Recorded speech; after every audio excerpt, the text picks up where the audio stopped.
it's Jonathan Harmon with the J. Harmon home team of Keller Williams with my buddy Bobby Turman and our party crasher here, Nick Howell, just walked in the door. So love us some Nick Howell, and got to know Bobby a little bit over the last 6 months. Yeah, about 6 months. I think Taylor ran into you at a Kamari House event, the Wine Around the World. It was Wines Around the World. I do a lot of volunteer work with him. I involve myself in a lot of their charity activities. Yeah. And I happen to be helping out with the food that night. Very good. Well, that's a fantastic organization. Love Those guys over there do some amazing work, and they're just really good folks. So love those guys.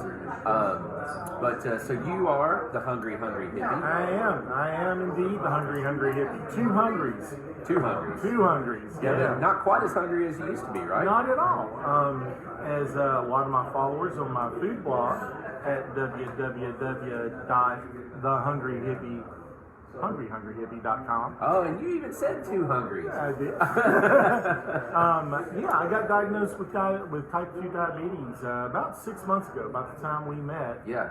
And it's been a personal journey since then of improving my nutrition, improving my health, and I've lost about 50 pounds in the last 6 months. That's awesome, man. Through diet and exercise, and that's on a 2,000 calorie diet. Yeah. Yeah. Wow. So before we turned the camera on, we were talking about that it's almost like you called it a math problem at every meal. Right? It is, because the way that nutrition works, a lot of times you have foods that play well together, you have foods that don't play well together, and it's really the balance of and the harmony that you have in every meal that can produce a lot of results for you. The way that I described it earlier, if you imagine your plate as a pie, 25% of that pie is protein, say 4 ounces of protein, and then 25% of that pie is 4 ounces of carbohydrates. And contrary to popular belief, diabetics do need some carbohydrates. You can't just cut them out. Yeah. But then the other 50% of your plate is fibrous something, vegetables, fruit, whatever you get your fiber from. And that is actually a perfect diabetic-friendly plate of food. Well, okay, so let's do the math real quick on that. You did say 25%, which is 4 ounces. So we're also talking about only 16 ounces of food. Yeah. Right? Yeah. Portion control was the other thing. You would be surprised at how little food you need to get through your day and still feel full of energy. Right. I have a friend of mine that's stationed in Germany, and he said that over there portion control is huge. He says the amounts of food that they eat over there are tiny compared to what we eat here in America. And they actually have restaurants there that are geared towards being an American-style restaurant, which is double the portions of what normal people. That's the whole way they market it, is giant portions. That's their concept of American food.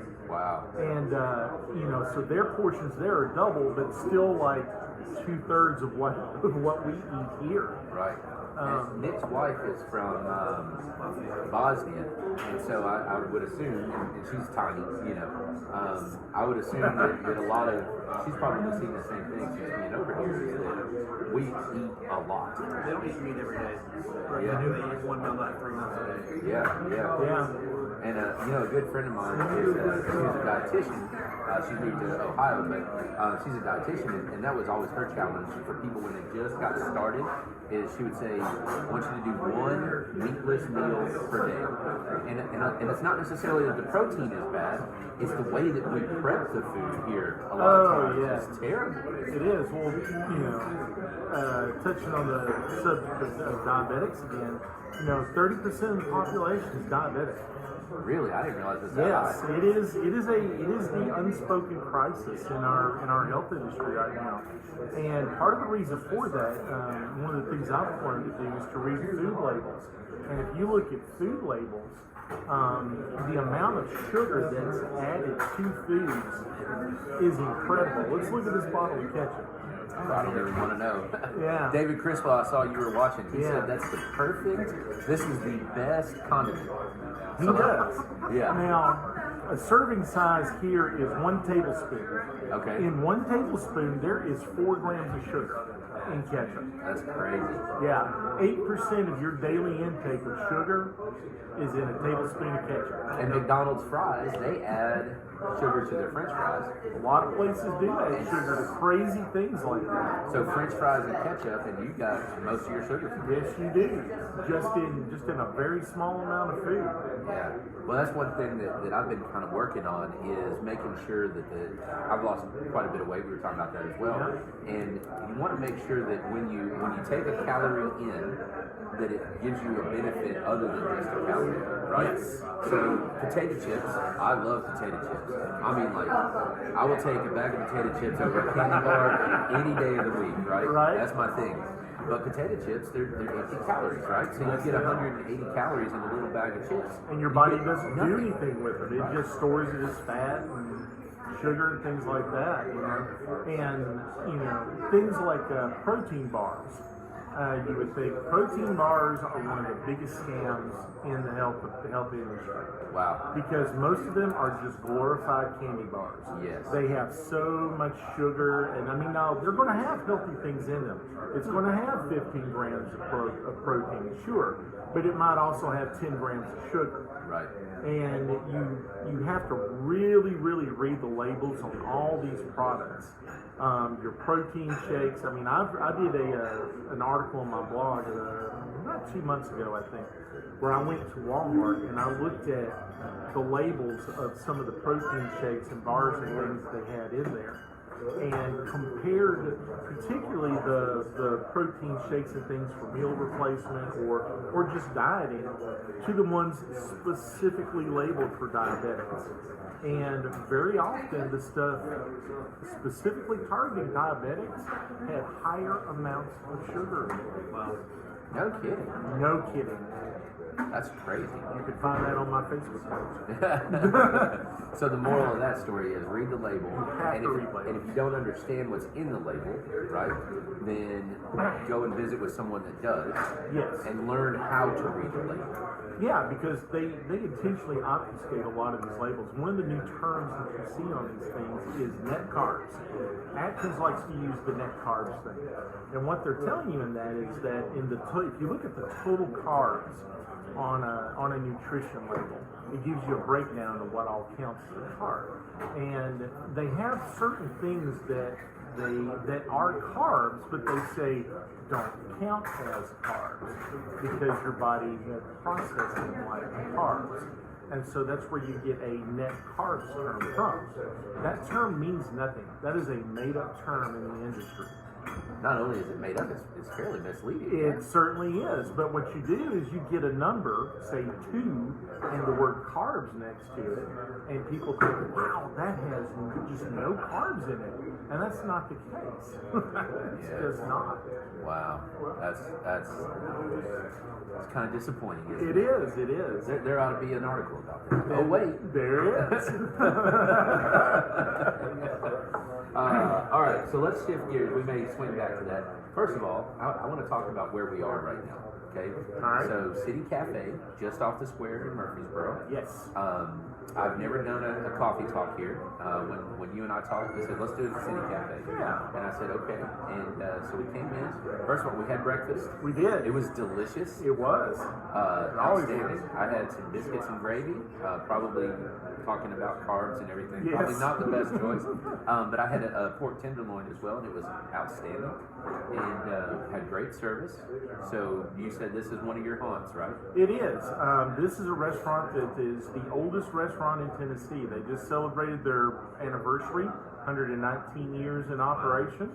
So let's qualify that for a second, because of course I was skeptical, right? Yeah. Like oldest restaurant that has been in operation continuously. Yes. Okay. Not oldest as in when it was founded necessarily, but no longer in business.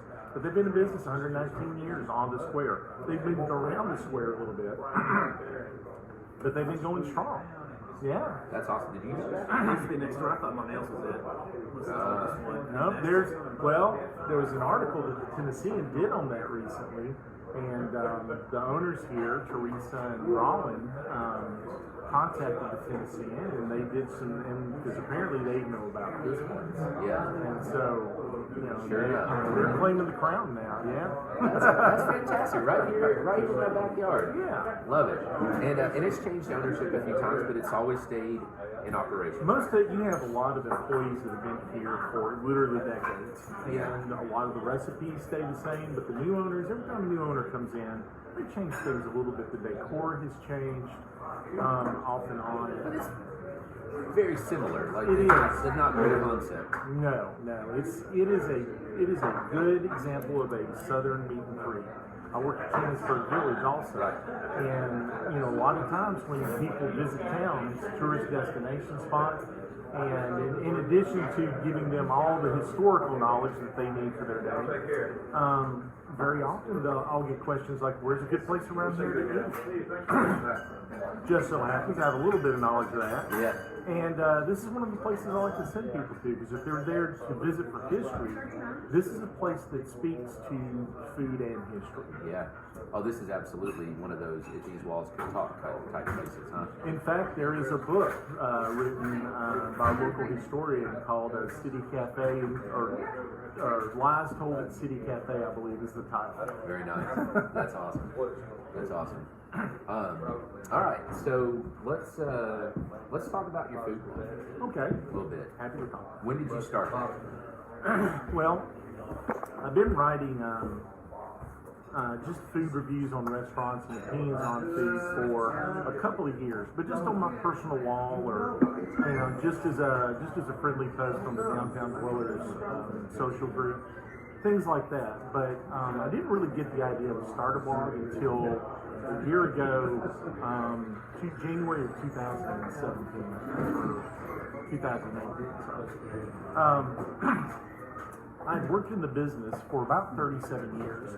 I've been everything you can think of. I've done wedding coordination, manager, employee, special events coordinator, catering, corporate trainer, you name it. Just a little bit. And I've done that for 37 years. Wow. And then at one point, I just decided that I needed to take a year off. I took care of some family business, and I kind of did a little bit of a walkabout, trying to figure out what I wanted to do. My whole life in this business, I wanted to open up my own place, have my own business. And after a year of thinking about it, I woke up one day and realized there was no way in hell I wanted to do that. Because you're married to it at that point. Well, yeah, I just say, I'm an older man, and I said, that's a young man's business. Or young person's business. There you go. And You see it up. and I said to myself, I said, I don't want to work 16, 17, 18 hours a day, 6-7 days a week in order to make a living anymore for something that may or may not work out, because that type of industry, even with the best planning, is not always a sure bet. And so I thought about it, and I said, I love history. I'm an amateur historian, and I always wanted to be a writer too. Written a lot of amateur fiction and things over the years. So I said, I'll just combine all those things together and do a blog. And so I woke up one morning and I said, create a Facebook page, and just kind of put it together and put out a couple of restaurant reviews. I developed a style, which, as a lot of people following me know, my style of restaurant review is vastly different from most people. Yeah, I mean, you literally start from the moment you park your car. Yes. And maybe even before that as you approach. Yeah. Because I think it's important to know when you're going out to a restaurant, how easy is it spot from the road. Yeah. Because there's been plenty of times where I'm going to someplace for the first time, and I'll drive right past it twice trying to find it. Yeah. For whatever reason, either it's set too far back off the road, they don't have signage or whatever. And so I always include the address, in my articles, and I cover everything. I have six basic categories that I do. I do first impression, which is that car ride there, the experience in the parking lot. I have mobility issues, so I look for where the handicap parking is. I ate at McAllister's several weeks ago, did an article, and their handicap parking is all in the back of the parking lot. Why would that be? I don't know. But they inherited that design, so I'm not sure how much they specifically had to do with it. But then I go from first impression, I go to atmosphere, what is the decor like, what is the music like, People's attitudes. yeah, how many smiles are in the place, and then I'll go to service, food, cleanliness, and I was trained as a health inspector back in the 90s, so those are things that I look for. So if you see me, Did they ever let you in the kitchen? I have been toured the kitchens. When Core Light first opened up, they gave me a tour of that kitchen. And when Party Foul opened up, the owner, because here's a little bit of history for you. Where Party Foul is, about 30 years ago, used to be a restaurant called Trappers. Yep. And I was the kitchen manager at Trappers for a couple of years. Well, so here's another. Fast forward a little bit. I remember it was Fairways. Yes. And then it was on Bar Rescue. Yes. And I was there the night that they filmed Bar Rescue. Really? Yes. And so when that happened, I don't know if you've ever seen the episode, but he goes and gets a Guinness, Yes. and it was bad. Yes. And the guy was throwing up in the bathroom. Well, is his name John Tapper? Is that the guy's name? Comes out and throws the glass across the restaurant. That glass hit me. Not cool, but yeah. I thought it was pretty cool myself, Yeah. but yeah, and then it became After Brew You. Yeah, they changed it to Brew You after that. Yeah, and they had some pretty major kitchen issues. Well, when it was Fairways, I actually went and thought it would be neat to work in that building again, so I went and applied for a job there, and they were actually going to hire me as their kitchen manager. And as part of the interview process, they took me through a tour of the building. I told them no and left. Wow. So I Party turned Foul it down. has Yes. righted the situation. They have. Austin Smith that owns it has completely changed that building. I mean, it's literally not the same building.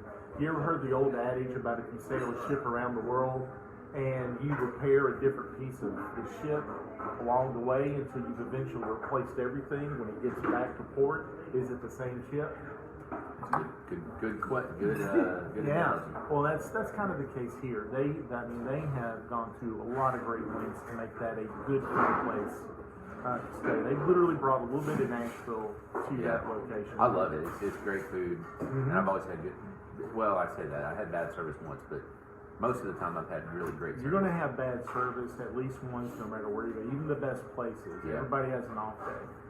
One of the things that I offer with my reviews is if I get bad service, I generally have an informed enough opinion about what happened that I know why something good or bad happened. Sure. And I can inform about, well, if I had bad service here, do I think it was a sign of an ongoing problem?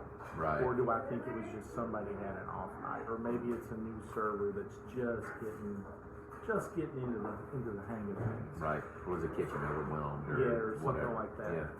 So, all right, I'm going to switch gears just a little bit.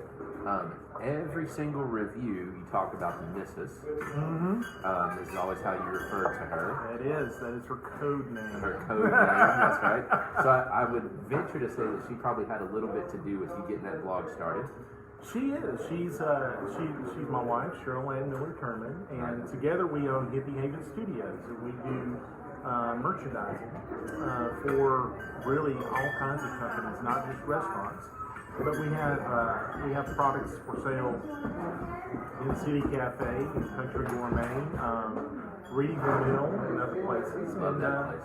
And we've got later today. I have a client coming by for perhaps a pretty big merchandising deal that I can't talk about yet. But yeah, you just did. No names yet. No names yet. So when you say merchandising, Nick has a business. He does purchases homes. Kind of helps.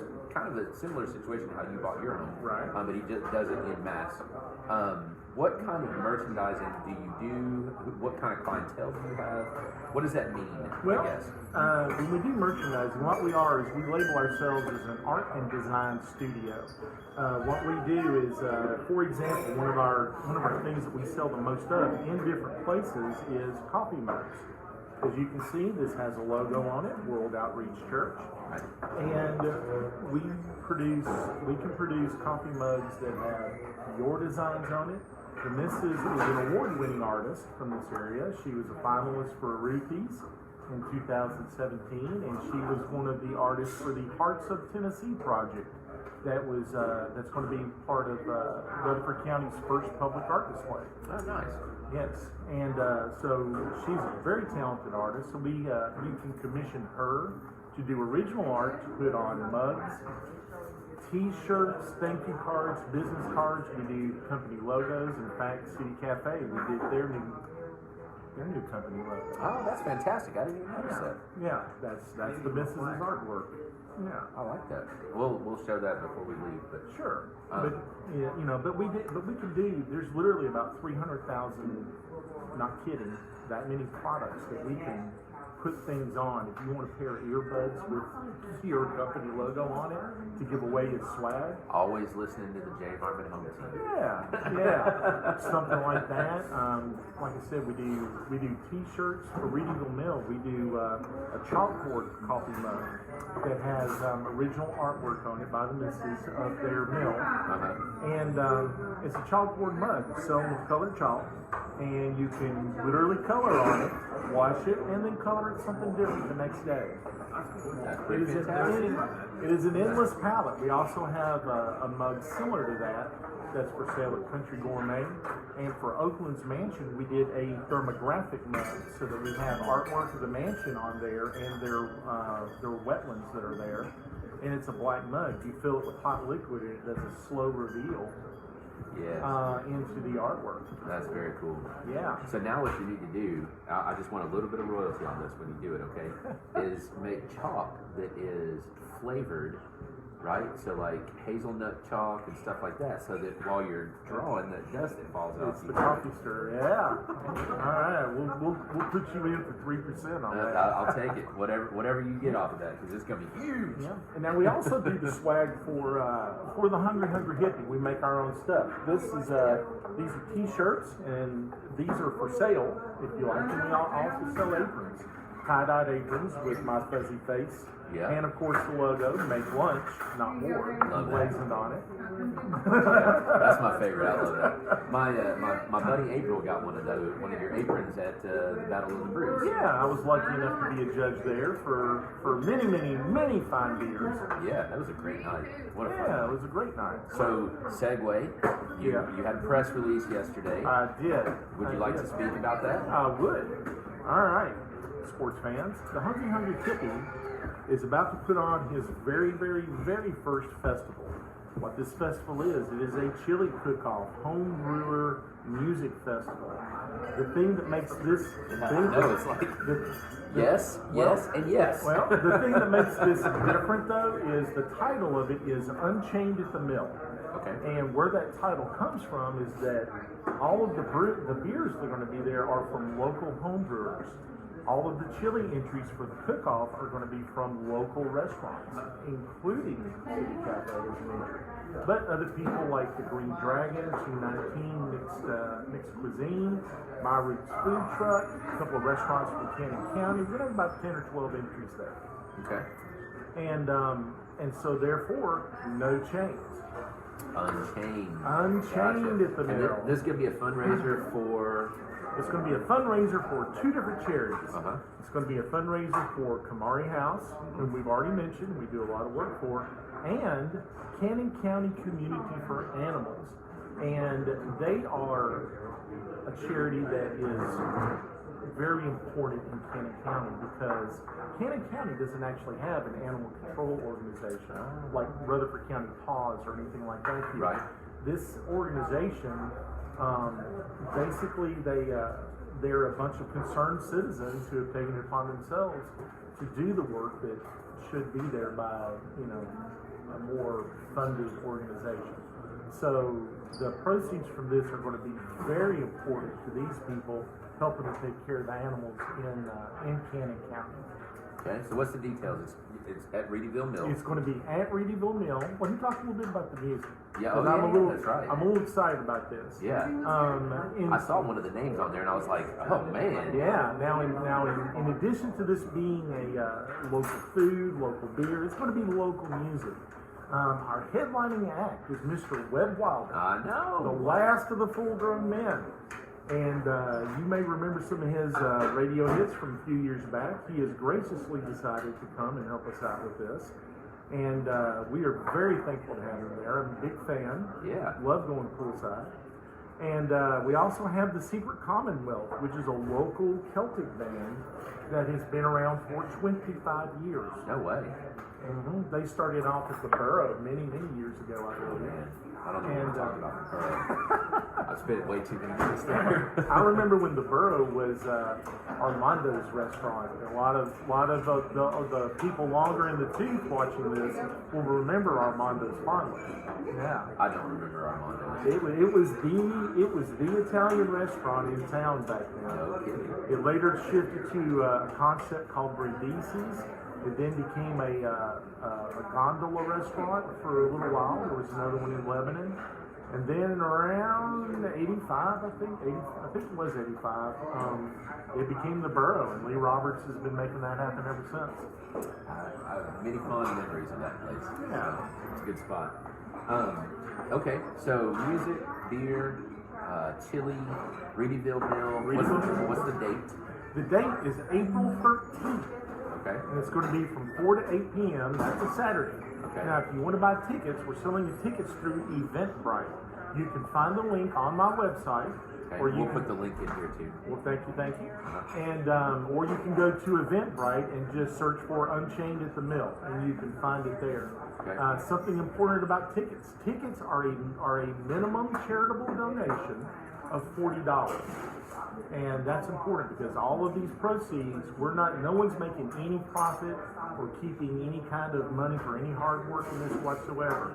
Every dime that is made after costs are paid will go to these two charities. That's great. And there's a way, if you don't want to attend the event or can't because tickets are sold out. Tickets are limited to 300. It is a private event. Yeah. So, and we have to control that because it's a smaller venue. We simply can't have an open door. Right. It would become untenable with parking and other things. Well, I was going to say parking, especially out there. Yeah. It's a little tight. It is. Well, and we've got a large field across the road from Reedyville where we're going to have, much like if you've ever been to the Renaissance Festival, it's going to be like that. It's going to be field parking. And we'll have people there to help direct traffic for parking and get people back and forth across the road. We'll have a gator handy to help ferry people back and forth to the event. But if you want to, but if you can't, if the tickets are sold out or you can't make it or whatever, or you just feel like giving, on Eventbrite there is a second option for tickets. There is a $10 ticket that you can buy. It does not grant you admission, and it just is going to count as a charitable donation. And you can buy as many of those if you want. If you want to donate $100, you can buy $10 tickets, and that money will go directly to the charities. Yeah, and so real quick, so you mentioned what the Cannon County, what's it called? Cannon County Community for Animals. Community for Animals. Kamari House, if you go back through my archive, I've interviewed Jennifer? No. Oh my word. She's going to kill me. Never fails on live. Yeah. We learned a lot about what Kamari House does. So they help with court-ordered child visits. Yes. Supervised visitation. And phenomenal organization. Just the way that they have it set up. They are all about making that experience seamless and comfortable for the child, so that it feels like they're just playing with the parent that Yes. has to be supervised. Yes, and that's a great thing. Tanya, pause. Okay, yeah. Please forgive me. As a veteran of 3 divorces myself, with children from different divorces, this is one of the reasons why this organization speaks to my heart. Because, I never, of course, had any court supervised visitation. I always had good, reasonable visitation with my kids, and I actually had custody of my kids. So, Sure. I was very gracious with my visitation, with allowing my visitation. But there's a lot of families out there that, divorce is rough no matter what. And even the best of divorces can have the worst of effects. Well, and sometimes this what they were explaining is that sometimes it's not about the end result, it's about the interim, right? So, mom or dad leaves, takes kids, there's an issue, we're working on resolving the issue, but in the meantime, what do we do, right? You're worried about one of them leaving, you're worried about whatever. The common thing you see is you'll see two cars pull up in a kangaroo parking lot, and two adults step out, they argue for a while, and then kids come out and go from one car to another and they leave. That is a real common thing among divorced families. And this is an organization that helps that not happen. Yeah, so great organization right here in Murfreesboro, right here downtown. Right downtown, and 2 blocks from us right now. Spectacular people there. All right. I don't know. What else you got? What do you got? What do you got? What do you guys think? All right. Yeah. Nick's over there being eye candy. He's so handsome. Look at him. You can give it up, dude. You know, I mean, you just. But you guys want me to do it, I'm getting closer and closer. Well, now, do you have any people that in the Nashville market that watch this? We've got people all over the place that watch it. So, well, one of the other things that I'm going to be doing in a couple of weeks on March 2nd is I'm going to be a featured speaker at a nutrition seminar at the Four Seasons Sheraton in Nashville. Very cool. I'll be talking about healthy eating, healthy cooking, and diabetes. A lot of the things we talked about today. Well, and what was fascinating, you were telling me off camera, you were talking about managing your diabetes with diet pretty much only, right? Yeah, diet and exercise. For those of you savvy with these terms, my A1C 6 months ago was an 11.5.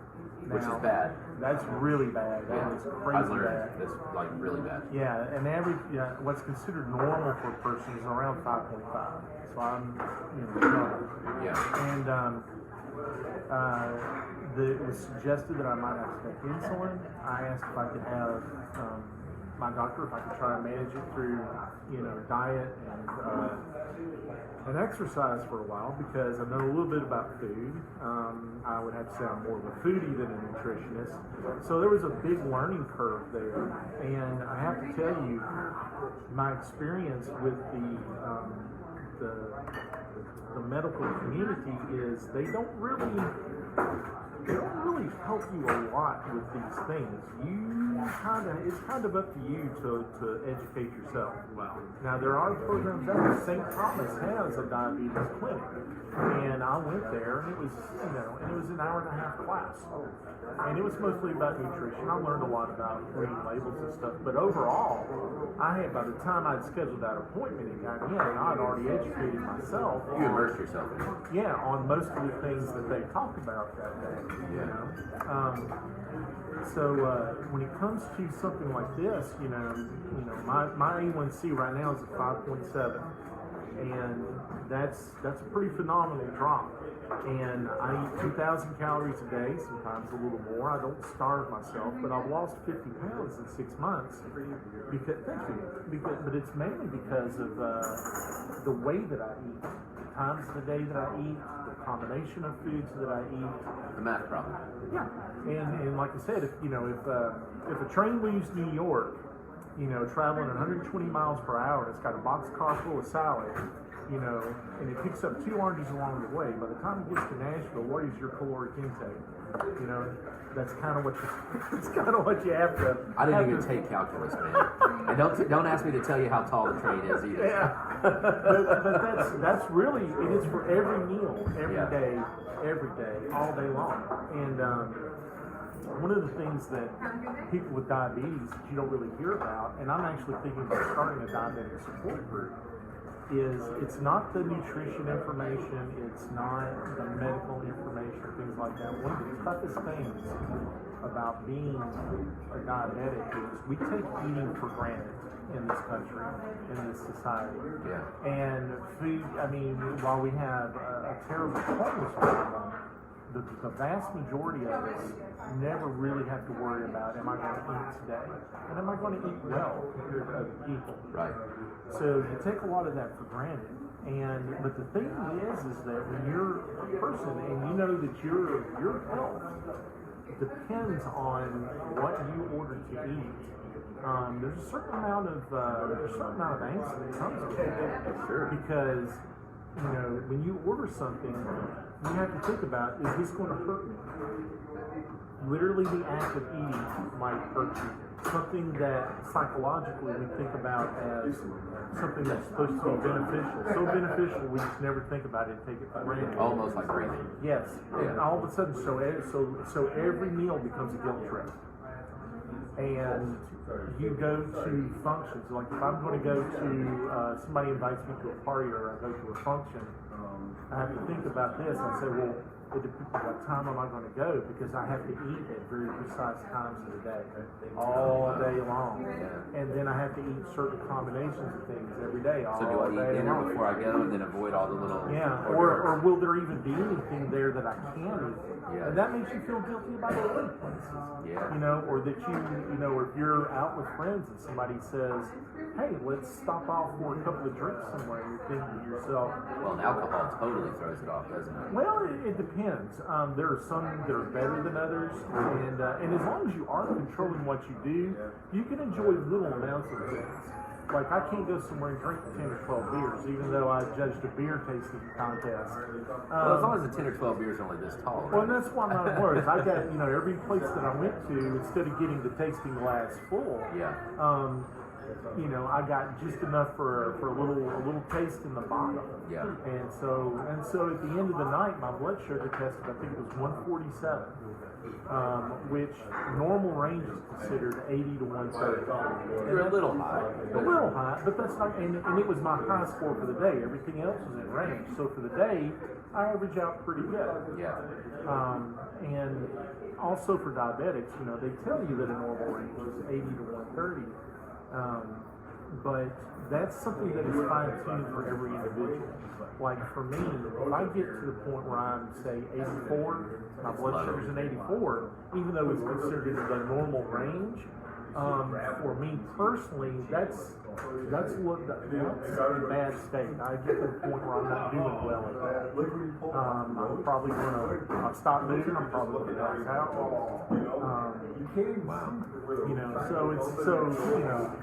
Going back to that mental and emotional toll that it takes, it's like walking a tightrope every day. I think a support group, I think that's a great idea. And not just, the education piece of it, but also, that's kind of a big deal when all of a sudden you've been healthy for however long. Very healthy in some cases. And then, you're told you've got something that's going to affect you forever. Well, I had a lot of people ask me, they were like, wow, what's going to happen to your food log? Can you do that anymore? And I'm like, yeah, I can. Because there's nothing I can't eat, really. Right. There are things that are better for me to eat. There are things that are worse for me to eat. And but it's the total picture management. It is. Because if I want to have a piece of pie, I could have a couple of bites of pie as long as I had a good protein fiber meal going with it. Yeah, but can I eat 2 slices of pie? No. Well, that's what I've told everybody. If I want pizza, I'm going to have pizza, but I'm going to have pizza, not pizza. Not a whole pizza. You're not going to go to Little Caesars and say pizza. Right. You're going to, I'm going to go to Little Caesars and, buy a pizza for the family, and I'll have a slice. Right, exactly. And a salad. And a salad to go with it. Yeah. One of my favorite meals that I like to have is actually at Boomba's Pizza. That place is great. I like it. And here's the thing. For lunch, you can get an 8-inch specialty pizza and a salad for about $8. That's not bad at all. Well, and it's loaded with toppings and stuff, but the most important thing is they have a cauliflower crust for their pizza there. Yes, it's delicious. And it is amazing. Yeah. It is, because I hate cauliflower. Cauliflower is like the magic food for diabetics. It's so good for you. I love it. It's delicious.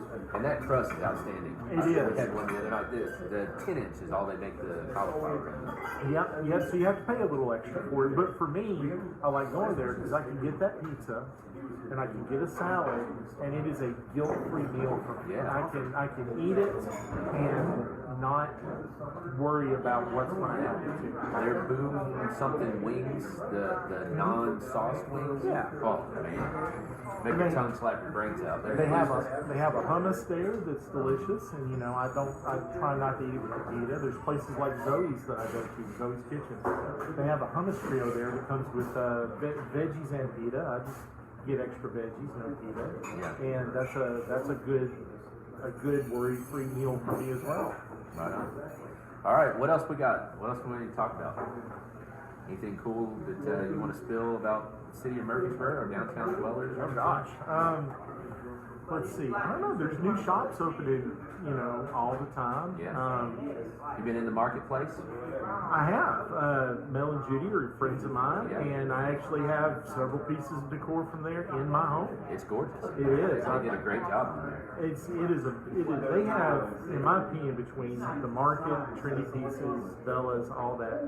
These two ladies has put out some of the most tasteful decor and fashion things that you're going to find there. I agree. It is.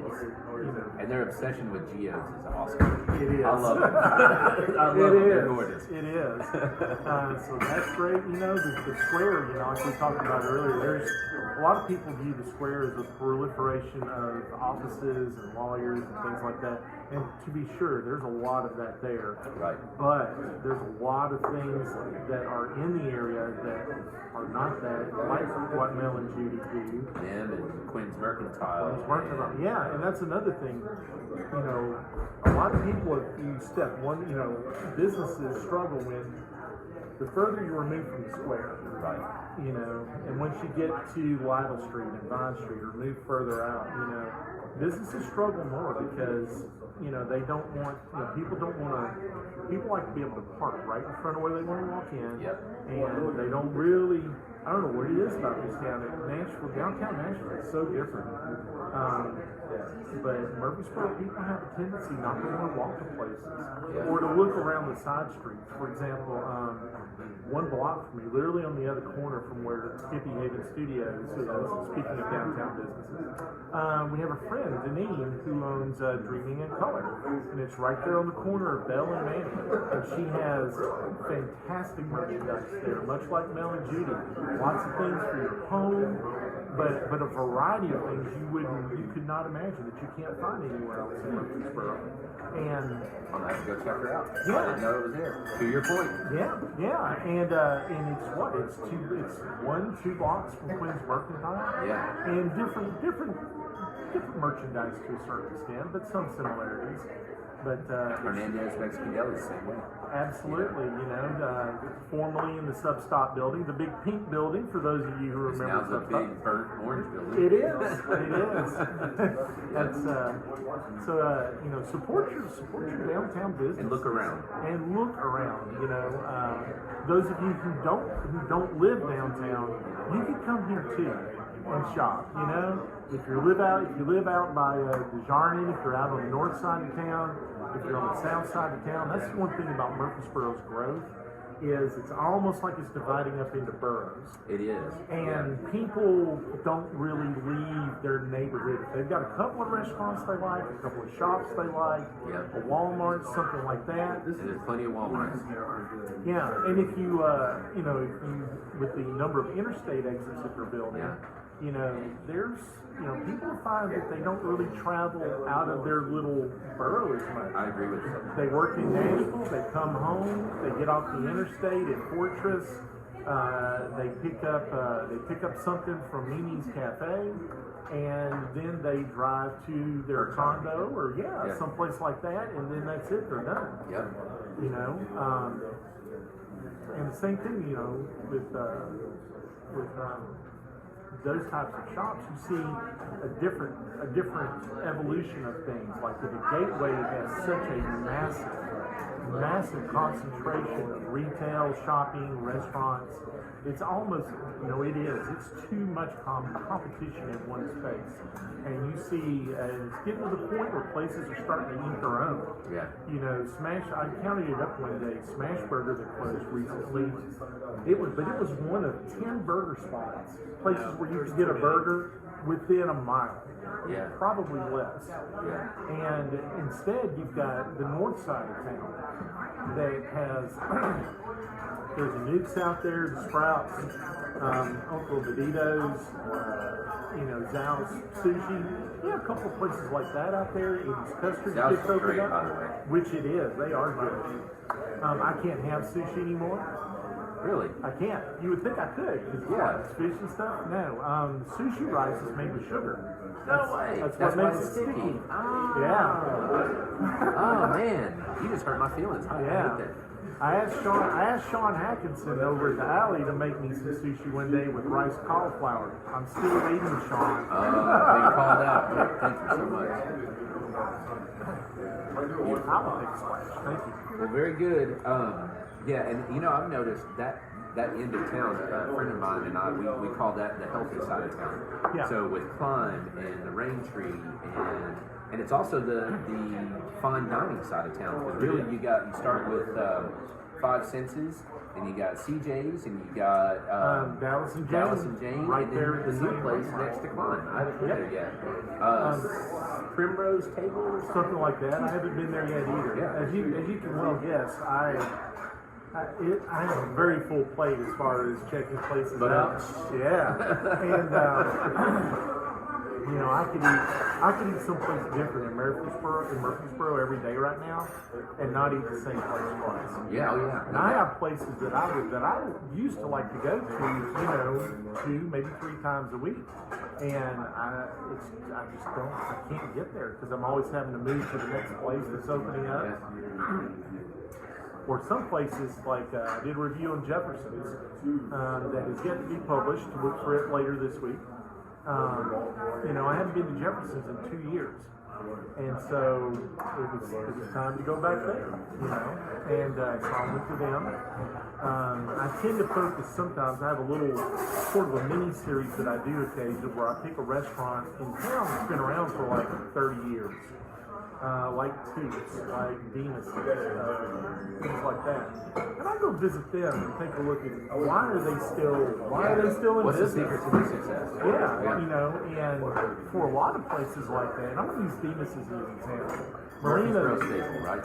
it is. It's been around for, good Lord, 30, 40 years. Demas's were involved in the opening of Trappers. They were involved in, and the Tudors. Yes. Back when it was Hooters. Tutors.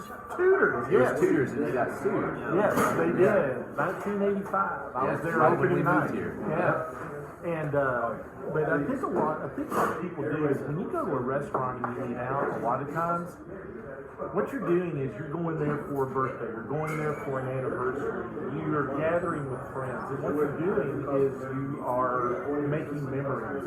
You have chosen these locations, and food is the thing that brings us all together. You've chosen these places to make memories. Yep. So for Demas's, you have a lot of people that when they were a kid, that was where mom and dad took you for the special night out. Well, that was the fanciest restaurant in Murfreesboro. It was. Forever. It was. And so a lot of people grew up thinking, their parents telling them, we're going out tonight to eat tonight, and we are going to Demas's. Whoa. Yeah, so it was a big thing. Well, do you remember, I don't know if they still do it, but they used to do, for your birthday, they would take your picture with a Polaroid and then stick it in a little card. I've got a card. Oh, with wow. Do you remember that? I remember it. But you have these kids who have now grown up and have their own kids. And so for them, that nostalgia for that special night out is still there. And so it's therefore where they're taking their kids for the special night out.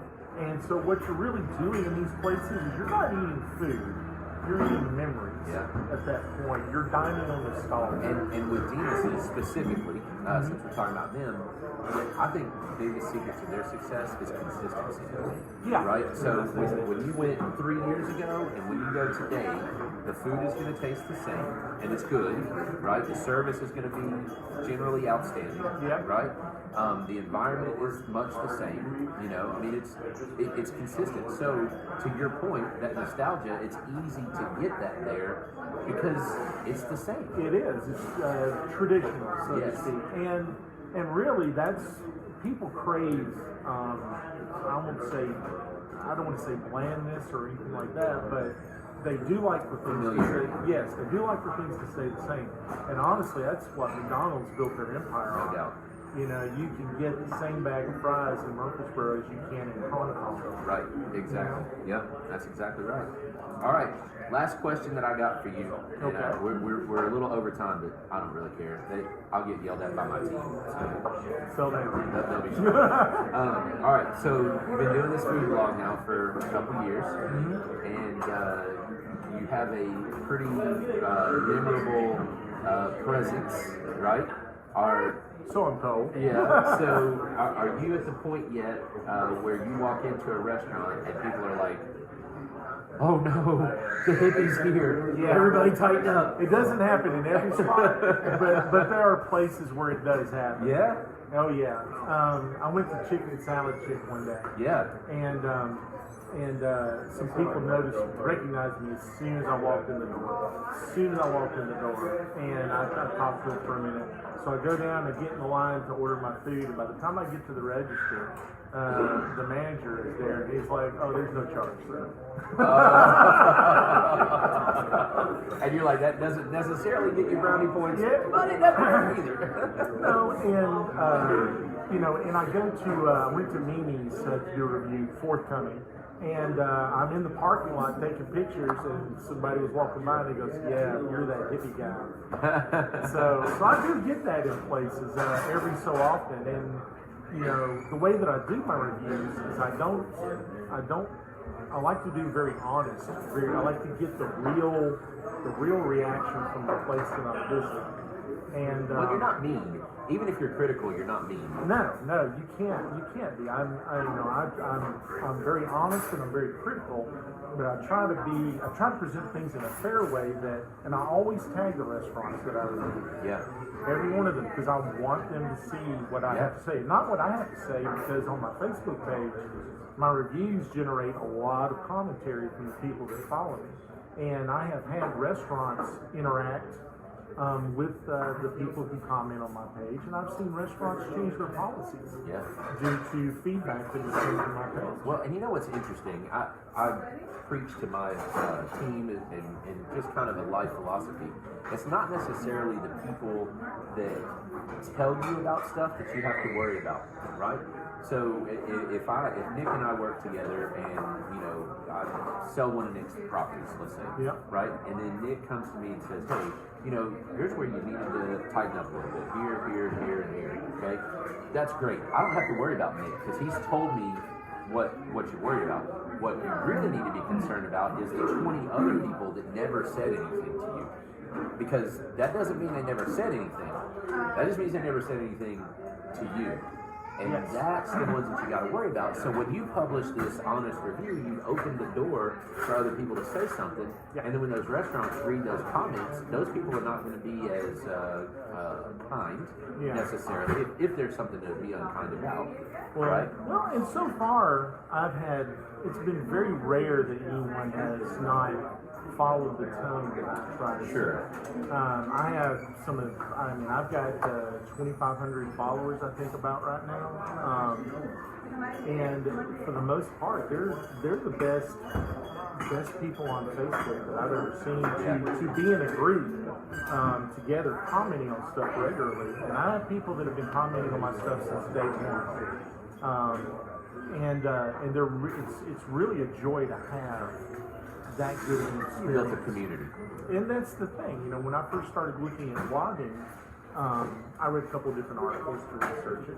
And one of the things that was one of the articles I read talked about how the traditional blog method was a dying art form, and that really, if you wanted to do a blog or something like that, that you would be more successful if you developed a community around it, that you offered an interactive experience for the people that follow you somehow.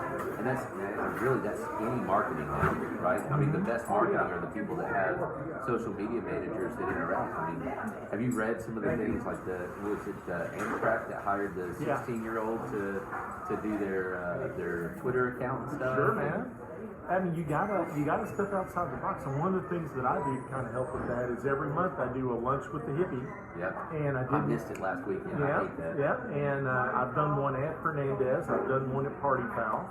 I'll do another one next month. I haven't picked a place yet, but stay tuned. And places have been very accommodating. Party Foul is rolling out a bunch of new menu items. They do a hot chicken ramen bowl on Mondays now, things like that. And the staff there, was nice enough to give me a couple of gift cards to give away to folks. Yeah. And they set out a whole table full of food just for us to try and get feedback on it. Very nice. So that was really, really nice. Very cool. Yeah. All right. Last thing. You got anything else that you need to announce or want to announce? Oh gosh. What are you doing this weekend? This coming weekend is basically I'm doing more work on the event. But this coming weekend I've got basically you can look around your restaurants because that's where I'll be. A lot of the times I'll go out and I'll go spend 4 or 5 days going to different places and gathering information, and then I'll write it all up and set it to publish across a week or two. Gotcha. Okay. What you got going on? You got anything you want to talk about? You're looking for houses. Yeah. Okay. What's your target? Happy houses. Okay. Nick likes the undesirable ones, right? He specializes in houses that are completely full of stuff and have had lots and lots of animal waste in them.